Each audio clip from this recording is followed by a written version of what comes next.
এই জন্য সম্পদকে মূল্যায়ন করা, রিজিক আল্লাহ পাক দিয়েছেন বলেই সব যে ঢেলে দিতে হবে, এটা ভালো নয়, কাজটা ঠিক না। আল্লাহ পাক আজকে আপনাকে হয়তো 1 কোটি টাকা দিয়েছেন, কালকে আল্লাহ না করুক 1000 টাকার জন্য মানুষের কাছে হাত পাততে বাধ্য করতে পারেন আল্লাহ পাক। এমনও কিন্তু দিন আসতে পারে, দিন সবসময় সমান থাকে।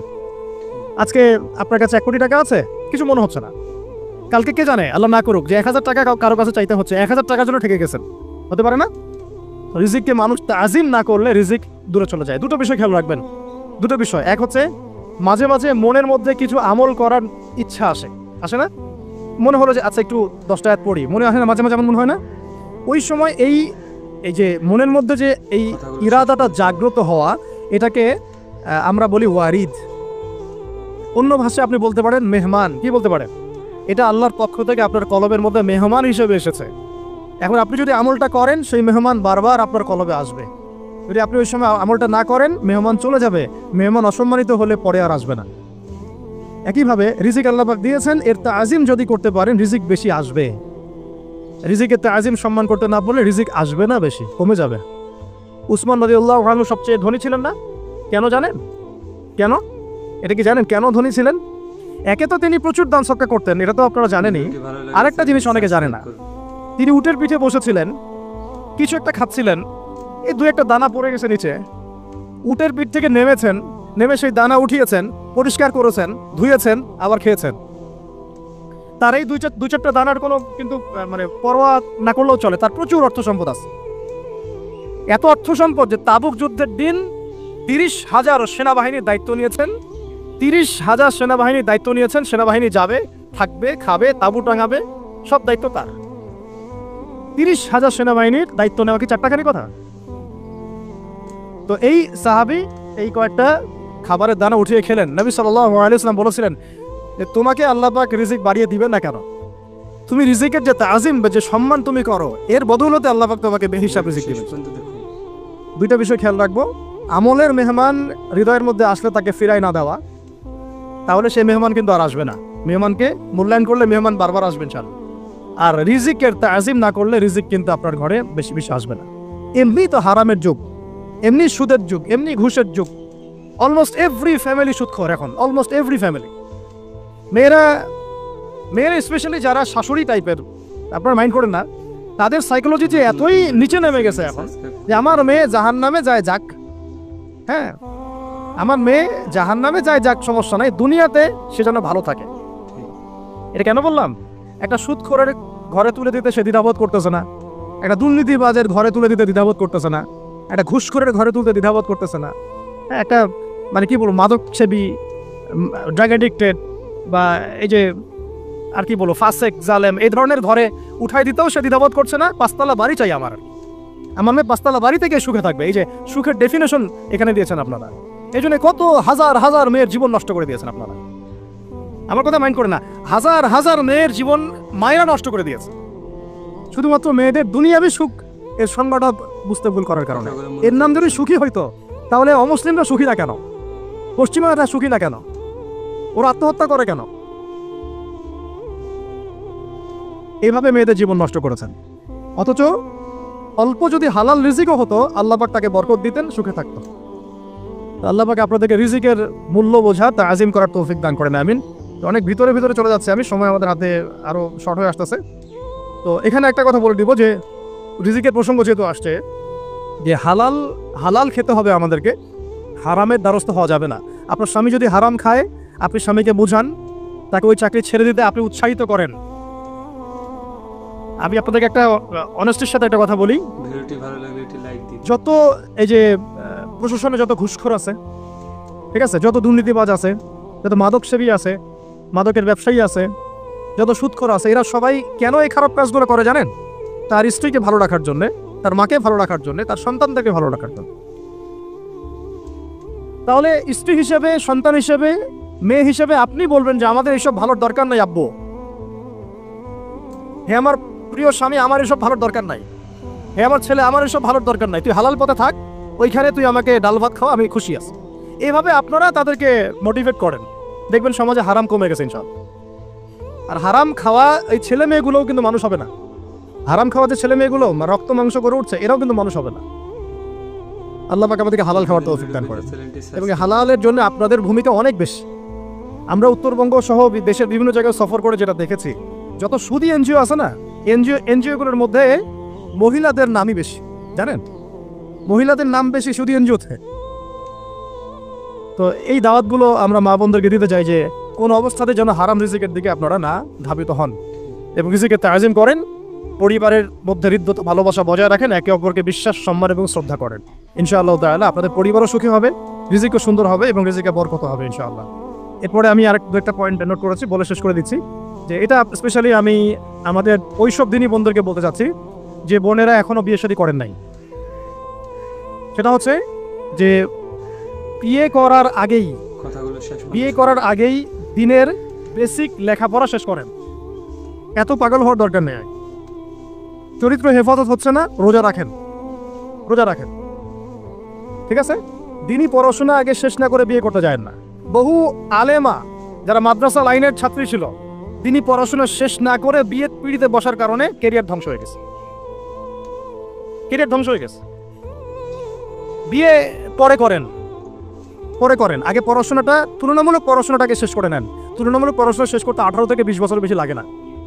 যদি আপনি শুরু থেকে শুরু করেন, একদম 18 থেকে 20 বছর হতে হতে আপনার পড়াশোনা মোটামুটি শেষ হয়ে যাবে। আর যে সাবজেক্টগুলো বললাম আমি, ওইগুলোই বেসিক পড়াশোনা। এখন এটা হয়তো সবার ভাগ্যে নসিব নাও হতে পারে, সেক্ষেত্রে বিকল্প অপশন আমরা যাব, কিন্তু আগে মূলনীতি হচ্ছে একটা লেভেল পর্যন্ত পড়াশোনা করার পরেই বিয়ে করেন। কারণ বিয়ের পরে আপনার যত রেসপন্সিবিলিটি আসবে, এটা তখন পড়াশোনা মেনটেন করা এতটাও সহজ না, প্রায় অসম্ভবের পর্যায়ে পড়ে যায়। আর 2-1 বাচ্চা কাচ্চা হয়ে গেলে তো তখন আর কোনো কথাই নাই। তাহলে আপনারা কি আমাদেরকে আয়েশা রাদিয়াল্লাহু আনহার মতো একটা প্রজন্ম দিতে পারবেন না? যদি এটা আপনাদের উদ্দেশ্য হয়, সেক্ষেত্রে কি পড়াশোনা শুরু থেকে করা উচিত না? এখন এই সুযোগটা আমাদের সব বন্ধুদের সামনে হয়তো থাকে না, এই জন্য আমরা বললাম যে বিকল্প অপশনগুলোতে আপনারা দিন শেখার চেষ্টা করেন। আর এরপরে যখন বিয়ে করবেন, পড়াশোনা মোটামুটি শেষ হয়েছে, বিয়ে করবেন, এখন 18-20 বছর বয়স হয়ে গেছে, এখন আল্লাহর ওয়াস্তে দুনিয়াবি বিষয়কে সর্বোচ্চ অগ্রাধিকার দিয়েন না। আজীবন পস্তাবেন, এবং একবার পস্তানো শুরু করলেই পস্তানো আজীবনও শেষ হবে। তখন মেইল করে মেসেজ করে কোনো লাভ হবে না, কারণ আপনি বিয়ের আগে দিনকে প্রাধান্য দেন নাই, বরং দুনিয়াকে প্রাধান্য দিয়েছিলেন। আপনি বিয়ের আগে দিনকে প্রাধান্য দেন নাই, বরং দুনিয়াকে প্রাধান্য দিয়েছেন। যখন আপনি সবসময় পরকালকে, আল্লাহকে, তার রাসূলকে প্রাধান্য দিবেন, দিনকে প্রাধান্য দিবেন, দুনিয়া আল্লাহই গুছিয়ে দিবেন। আর যখন আপনি দুনিয়াকে সর্বোচ্চ অগ্রাধিকার দিবেন, দিন আপনার কাছ থেকে দূরে সরে যাবে। দিনের একটা গায়রত আছে, একটা ব্যক্তিত্ব, দিনের একটা স্বতন্ত্র গায়রত আছে, সে সবার কাছে ধরা দেয় না। যে তাকে মূল্যায়ন করে তার কাছেই দিন আসে, যে তাকে মূল্যায়ন করে না তার কাছে দিন আসে না। দিনদার ছেলেকে প্রাধান্য না দিয়ে বিয়ে করতে যায় না, জীবনটা ধ্বংস হয়ে যাবে। হ্যাঁ, আমি বলছি না দিনদার ছেলে মাদ্রাসাতেই থাকে না, জেনারেল লাইনেও থাকতে পারে, ডক্টরও হতে পারে, ইঞ্জিনিয়ারও হতে পারে, কিন্তু এটা বাহ্যিকভাবে এটাকে জাস্টিফাই করাটাও ডিফিকাল্ট। কিছু ক্রাইটেরিয়া দেখে আপনি একটু আন্দাজ করতে পারেন, পুরোপুরি হয়তো কখনোই বুঝতে পারবেন না। সেটা হচ্ছে দিনের প্রতি তার ফিকির কেমন, দিন নিয়ে তার কাজ কেমন, তার লাইফস্টাইল কেমন, তার পরিবার কেমন, কোন পরিবেশে সে বড় হয়ে উঠেছে, তার একাডেমিক্যাল সার্টিফিকেট কেমন, তারপরে তার দাওয়াতের মেহনতে অ্যাক্টিভিটিস আছে কিনা, বা ব্যবসা হালাল কিনা, বা চাকরিটা হালাল কিনা, নামাজ ঠিক আছে কিনা, তার মধ্যে সুন্নাহ আছে কিনা, এগুলো কিছু বাহ্যিক সাইন যেগুলো দেখে আমরা একটা আইডিয়া নিতে পারি। তারপরে বলবো যে এখানে 100% আপনি এনশিওর হতে পারবেন না, ওইটা আল্লাহ পাকের হাতে। ওইটাও যদি এনশিওর করতে চান তাহলে কি করতে হবে? তাহলে নিজেকে দিনদার হতে হবে। আমি নিজে যদি ভালো দিনদার হই, তাহলে ইনশাআল্লাহ আল্লাহ পাক আমাকে দিনদার স্ত্রী দিবেন। নিজে দিনদার না, তাহলে কি রেডিমেড দিনদার চলে আসবে? কখনই আসবে না।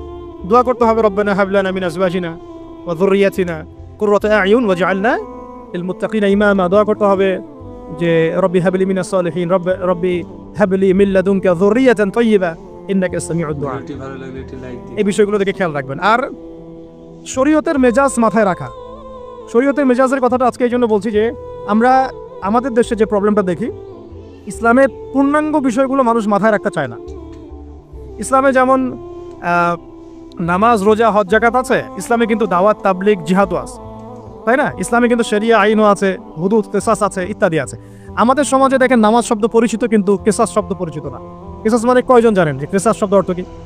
অনেকে জানে না, কিন্তু কিসাস একটা কোরআনের একটা ফান্ডামেন্টাল বিধান, যে কেউ যদি আপনার চুরি করে হাত কেটে ফেলতে হয়, কেউ যদি ব্যভিচার করে বেত্রাঘাত করতে হয়, বিবাহিত হলে রজম করতে হয়, কেউ যদি মুরতাদ হয় তারও মৃত্যুদণ্ড শাস্তি আছে, কেউ শাতেমে রাসূলকে গালি দিয়েছে তারও মৃত্যুদণ্ড আছে। এরকম অনেক বিধান আছে, হুদুদ এবং কিসাস আছে। হত্যার বদলে হত্যা, চোখের বদলে চোখ, জানের বদলে জান। আমাদের সমাজে এগুলো পরিচিত না। নামাজ পরিচিত কিন্তু তাসবিহ তাহলিল পরিচিত, ঠিক আছে। এরকমই সমাজেও বহু বিবাহ এটা অপরিচিত। হ্যাঁ, আপনি একটা বিয়ে করে বাইরে 4টা 5টা 6টা মেয়ের সাথে খারাপ সম্পর্ক করলে সমাজ এটাকে প্রমোট করে, এটাকে কাছে আসার গল্প নাম দেয় আর। কিন্তু একটা মেয়ের পুরো জীবনের রেসপন্সিবিলিটি আপনি নেবেন হালালভাবে, তখন সমাজ আপনাকে বাঁকা চোখে দেখবেন, বিতর্কিত করবে। তো আমরা এখনো ওই ইসলামের ওই মেজাজে যাইতে পারি নাই। আমার মেয়েকে বড় করার সময় এটা তার মাথায় ছোট থেকে দেওয়া উচিত যে হ্যাঁ, ইসলামে কিন্তু বহু বিবাহের ব্যাপারও আছে, ওকে ওইভাবেই ওই মেজাজেই বড় করা উচিত। এখানে আরেকটা প্রশ্ন আসতে পারে যে এটা তো ঐচ্ছিক। অবশ্যই ঐচ্ছিক, কেউ চাইলে করতে পারে, কেউ চাইলে নাও করতে পারে, সবার উপর এটা ফরজ না, কখনোই না। এবং এটাকে আমরা বড় স্কেলে এটাই সুন্নত এটাও বলতে পারবো না। ওইটা একটা নির্দিষ্ট প্রেক্ষাপটে অ্যাপ্লাই করার বিষয় ছিল। এবং উহুদের যুদ্ধ হয়ে গেছে, অনেক মেয়ে এতিম হয়ে গেছে। এখন এই মেয়েগুলো দায়িত্ব কে দিবে? বহু বিবাহের ব্যাপারটাতে আসলো তখন সূরা নিসার আয়াত যে তোমরা এখন পছন্দ হলে মাসনা সুলাসা রুবা করতে পারো। এটা কাউকে ফরজ করা হয় নাই, কারোর উপরে ফরজ করা হয় নাই। যার সামর্থ্য আছে তোমরা করতে পারো, খালাস। ওই মেয়েগুলোর দায়িত্ব নিয়ে নেওয়া হলো রাষ্ট্রীয়ভাবে, এবং তারা সম্ভ্রম পেলো, সম্মান পেলো, গার্ডিয়ানশিপ পেলো, তাদের সমস্ত অধিকার ফিরে পেলো। এটা ইসলামের একটা বিধান আছে। একেবারে এটাকে বাদ দিয়ে এটাকে অস্বীকার করা, কুফরি করলে কিন্তু কোরআনের সাথে আপনার কুফরি হয়ে যাবে। আপনার নিজস্ব রুচিবোধ থাকতে পারে যে আমি এটাকে পছন্দ করি না, সেটা আপনার ডিসিশন, এটা কোনো সমস্যা কিছু না। এমনকি ইসলাম আপনাদেরকে বলেছে যে মেয়ের অনুমতি ছাড়া তাকে বিয়েও দেওয়া যাবে না। সবার নিজস্ব জায়গা থাকতে পারে, কিন্তু ইসলামের প্রত্যেকটা বিধানকে মাথায় রাখা যেটা ইসলামের একটা অংশ। না হলে আমরা অনেক সামাজিক সমস্যার সমাধান দিতে পারবো না। বাংলাদেশে এখন 6 লক্ষ মেয়ে আছে যারা এতিম, অবিবাহিতা, বিধবা, আরও বেশি। আমরা রাষ্ট্রীয়ভাবে তাদের কোনো ব্যবস্থা করতে পারবো না, সম্ভব না। এইখানে মেয়েদেরকে, যেহেতু মেয়েদের মধ্যে আমি কথাগুলো বলছি, এই জন্য আমি এই কথাটা টাচ করলাম যে ইসলামের পূর্ণাঙ্গ বিষয়গুলো আমাদের মাথার মধ্যে রাখা, যে আমাদের যেন এমন কোনো বিষয়কে অস্বীকার করে না বসি যেটা আবার আমাকে ইমান থেকে বের করে দিবে। আমার নিজের আমল না হতে পারে, আমি নিজে সেটা পছন্দ না করতে পারি, বা আমার মতামত থাকতে পারে, সেটা আলাদা ইস্যুস। কিন্তু ইসলামের বিধানগুলোকে আমরা কোনোভাবে যেন ডিনাই করতে না যাই, এটা আমাদের মাথায় রাখতে হবে। আর এটা সমাজের কল্যাণের জন্যই আল্লাহ রাব্বুল আলামিনের পক্ষ থেকে একটা এখতিয়ার দেওয়া হয়েছে। আর দুটা বিষয় বলে শেষ করে দিচ্ছি, সেটা হচ্ছে ওই যে ইলমের কথা বলেছিলাম শুরুতে, এর সাথে আমি আমার ব্যক্তিগত জীবন থেকে বলছি আর 3টা জিনিস ইলমের সাথে খুব বেশি কানেক্টেড, এটা মাথায় রাখবেন। একটা হচ্ছে আদব। একটা কি? আদব। আদব রক্ষা করতে না পারলে ইলম অর্জন করতে পারবেন না। তাই আদব রক্ষা করার জন্য আমাদেরকে ওই জেনারেল লাইনে পড়াশোনার মেজাজটা ত্যাগ করে আসতে হবে। আমরা ওইখানে যে মেজাজে পড়াশোনা করি, ওই মেজাজটা আমাদেরকে একটু কর্পোরেট হতে শেখায়। মানে আমি বেতন দিয়েছি 500 টাকা, আমি 500 টাকার ক্লাস পাইলাম না কেন, তাই না? মেজাজটা এরকম আর কি। অথচ এখানে ওস্তাদের দোয়া নেওয়ার জন্য আমাদেরকে সিরিয়ালে দাঁড়িয়ে থাকতে হবে। এটা হচ্ছে এই প্ল্যাটফর্ম, এটা হচ্ছে ওই অন্য জায়গা। এখানে একজন নবী হয়েও মুসা আলাইহিস সালাম যুগের পর যুগ হাঁটছেন এমন একজন ব্যক্তির সাক্ষাতের জন্য যিনি তার চেয়ে বেশি জ্ঞানী, তার নাম খিদর আলাইহিস সালাম, যিনি তাকে সাথে নিতে চাচ্ছেন না। তিনি বলছেন যে ইন্নাকা লান তাসতাতিআ মা'ইয়া সাবরা, তুমি তো আমার সাথে ধৈর্য ধরতে পারবে না। কিন্তু মুসা আলাইহিস সালাম তারপরে চললেন, বারবার প্রশ্ন করলেন, কিন্তু শেষ পর্যন্ত সম্পর্ক কিন্তু নষ্ট হয়ে গেল। মনে আছে কি সূরা কাহফের কথা বলছে। এটা হচ্ছে এই ইলমের জায়গাটা এমন একটা ইলমের জায়গা যেখানে আদব রক্ষা না করলে ইলম পাওয়া যাবে না। আরেকটা বিষয় হচ্ছে তাসকিয়া, ইলম অর্জন করে ওস্তাদের কাছ থেকে দোয়া নেওয়া এবং আত্মশুদ্ধি অর্জন করা। মনের মধ্যে কোনো হিংসা না রাখা। আমাদের সবার এখন মনের মধ্যে যে হিংসা দিয়ে ভর্তি, হিংসাগুলোকে ছেড়ে দেন, মন বড় করে ফেলেন, আল্লাহর জন্য ছেড়ে দেন। হিংসা ত্যাগ করেন, গীবত করা বন্ধ করে দেন, অপবাদ দেয়া তো একেবারেই নিষেধ, পরশ্রী কাতরতা ছেড়ে দেন, মনটাকে একদম খালেস করে রাখেন। একদম সাহাবী সম্পর্কে নবীজি বলছেন, এই যে এখন যে সাহাবী ঢুকবে মসজিদে ও জান্নাতি, সবাই আগ্রহ নিয়ে বসে আছে, কে এসে ঢুকলেন জান্নাতি। পরের দিনও সেম কথা, এখন যে ঢুকবে সে জান্নাতি। সেম সাহাবী ঢুকলেন, পরের দিনও সেম কথা, এখন যে ঢুকবে সে জান্নাতি। সেম সাহাবী ঢুকলেন। এবার একজন সাহাবী কৌশল করে তার বাসায় গেলেন, দেখি তো কি আমল করে সে। তো দেখলেন তো রাত্রেবেলা তাহাজ্জুদে উঠতেছে না, এসব নামাজ পড়ে ঘুমাই গেছে, ফজরের নামাজে উঠলো। 3 দিন থাকলেন, 3 দিন সেম। তখন তিনি বললেন, আচ্ছা ভাই, তোমার ব্যাপারে নবীজি এরকম মন্তব্য করেছেন, তোমাকে তো এমন কোনো খাস আমল করতে দেখলাম না। তো তিনি বলছেন, আচ্ছা একটা বিষয় হতে পারে, আমি অত বেশি আমল হয়তো করি না, কিন্তু আমি যখন ঘুমাতে যাই আমি সবাইকে মাফ করে দিয়ে ঘুমাই। মন ফ্রেশ, মনটা থেকে সব বের করে দেওয়া, এটা তাসকিয়া। এটা ইলমের সাথে সম্পৃক্ত। আল্লাহ পাক আমাদের সবাইকে এই বিষয়গুলো বোঝার তৌফিক দান করেন। আর এরপর আমি বলবো যে সন্তান প্রতিপালনে যত্নশীল হন, কারণ এরপরে তো আমাদের অ্যাসেট তারাই। এবং মেয়েদেরকে আমি বলবো যে আপনারা বেশি বেশি সন্তান নেবেন। কে শিখাইছে একটা বাচ্চা নিতে হবে, 2টা বাচ্চা নিতে হবে? এগুলো বোগাস কথাবার্তা পশ্চিমারা শিখাইছে। আর নবী সাল্লাল্লাহু আলাইহি ওয়াসাল্লাম কি বলেছেন? আমি সেই নারীদেরকে নিয়ে গর্ব করব যেই নারীরা বেশি বেশি সন্তান জন্ম দিতে পারে। আমি আমার উম্মতের সংখ্যা নিয়ে গর্ব করব। হ্যাঁ, সবার ফিজিক্যাল কন্ডিশন এক না হতে পারে, কিন্তু এই মানসিকতাটা ত্যাগ করতে হবে যে আমার একটাই, দুটি সন্তানের বেশি নয়, একটি হলে আরো ভালো হয়। এসব পশ্চিমা তন্ত্রমন্ত্র বন্ধ করতে হবে। ঠিক আছে, এরপরে বলবো যে মিডিয়া দিয়ে, আচ্ছা, এই সন্তান প্রতিপালনের ক্ষেত্রে একটা কথা বলে দেই যে প্যারেন্টিং এর অনেক বই বাজারে বের হয়েছে, প্যারেন্টিং টিপস আছে। এই প্যারেন্টিংটা নিয়ে আলাদা ইনশাল্লাহ একদিন সেশন করবো। এখানে অনেক কথা বলার আছে। সন্তান প্রতিপালন একটা শিল্প। সন্তান প্রতিপালনটা একটা শিল্প, খুব ধৈর্যের কাজ, সবরের কাজ, লেগে থাকার কাজ। সন্তানকে সময় দেওয়া, ওর খাবারের দিকে খেয়াল রাখা, ওর মানসিকতার দিকে খেয়াল রাখা, ওর ফিজিক্যাল অ্যাক্টিভিটিস দিকে খেয়াল রাখা, ওর মানে আত্মা দূষিত হয়ে যাচ্ছে কিনা এটা খেয়াল রাখা, ওর ভালো একাডেমিক পরিবেশ নিশ্চিত করা, ভালো ওস্তাদ দেওয়া, ওর সাথে মেশা, ওকে আদর করা, অনেক কিছু আছে। এটা নিয়ে ইনশাল্লাহ আমরা একদিন আরেকটা সেশন করবো ইনশাল্লাহ।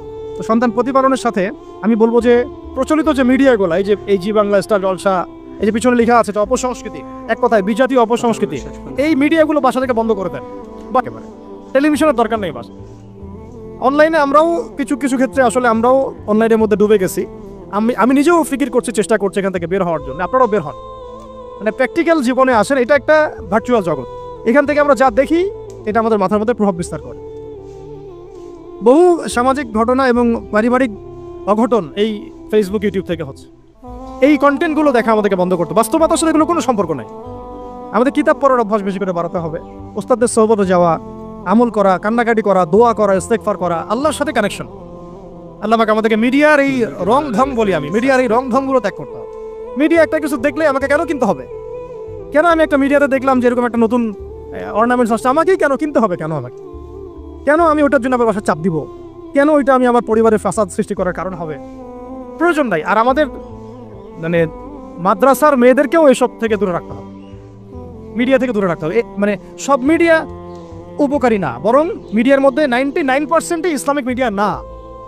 যদি এটা হতো যে সব এর মধ্যে অ্যাটলিস্ট 10% ইসলামিক মিডিয়া, তাহলে বলতাম ওগুলো অ্যাটলিস্ট দেখেন। এখানে কিন্তু সেই সুযোগটাও পাচ্ছেন না। খুব কম মিডিয়া আমাদেরকে প্রকৃত বিষয়টা শেখায় এবং সত্যের কাছাকাছি নিয়ে আসে। বেশিরভাগ মিডিয়াই প্রতারণাপূর্ণ এবং কর্পোরেট সেকশন, এগুলো থেকে আল্লাহ পাক আমাদেরকে দূরে থাকার তৌফিক দান করেন এবং এই কালচারগুলো ছেড়ে দেন। হিন্দুদের কালচারের সাথে আমাদের কি সম্পর্ক? আমরা মুসলিম, আমরা মুহাম্মদ সাল্লাল্লাহু আলাইহি ওয়াসাল্লামের উম্মাহ, আমাদের সাথে মুশরিকদের কি সম্পর্ক? আমরা কেন ওদের সংস্কৃতি গ্রহণ করব? কিসের জন্মদিন, কিসের মৃত্যু দিবস, হ্যাঁ, কিসের এসব গায়ে হলুদ, কিসের এসব বৌভাত, এগুলো কি? এগুলোর সাথে আমাদের কি সম্পর্ক? আমাদের সাথে সম্পর্ক হচ্ছে হিজাবের, সালাতের, তাসবির, সিজদার, জায়নামাজের, আতরের, খুশবুর, মিসওয়াকের। আমাদের সাথে এগুলোর সম্পর্ক। আমাদের সাথে সম্পর্ক হিজাবের, আমাদের সাথে সম্পর্ক ইসলামিক ক্যালিগ্রাফির, ইসলামিক, আমাদের সাথে সম্পর্ক কোরআনের, হাদিসের, সিরাতের, লেখাপড়া, ইলমি পরিবেশের, তাসাউফের। এগুলো আমাদের কালচার। তো কালচার খুব ইম্পর্টেন্ট। কালচার থেকে দূরে সরে গেলে আমাদের আকীদা নষ্ট হয়ে যায়। আল্লাহ পাক আমাদেরকে আমাদের কালচার ধরে রাখার তৌফিক দান করেন। আর দুটো কথা হচ্ছে, হিজাবে কঠিন হন, হিজাবে একটু কঠোর হয়ে যান। এটা নিয়ে হয়তো আলোচনা শুনেছেন আপনারা, আমি জানি না পয়েন্টে এসেছিল কিনা। হিজাবে আরও অনেক কঠিন হতে হবে আমাদেরকে, আস্তে আস্তে আরও। একবারে তো হয়তো আপনারা সব কিছু শক্ত করে ধরতে পারবেন না, অ্যাটলিস্ট আপনার ধারাবাহিকতা বজায় রাখ। হিজাবে অনেক কঠিন হওয়ার চেষ্টা করি। আমাদের অনেক দিনই বোনকে আমরা একটু ক্যাজুয়াল দেখি হিজাবের ব্যাপারে, এটা থেকে আপনার বের হওয়ার তৌফিক দান করেন, আমিন। আর একটা মেয়েদেরকে একটা নসিহত করবো, স্পেশালি যে অল্পে তুষ্ট থাকেন, ইনশাল্লাহ জীবনে সুখী হয়ে যাবেন ইনশাল্লাহ।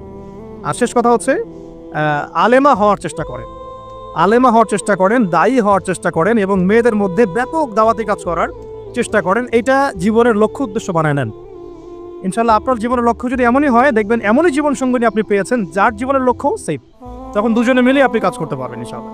আসসালামু আলাইকুম। ভিডিওটি ভালো লাগলে চ্যানেলটি সাবস্ক্রাইব করুন।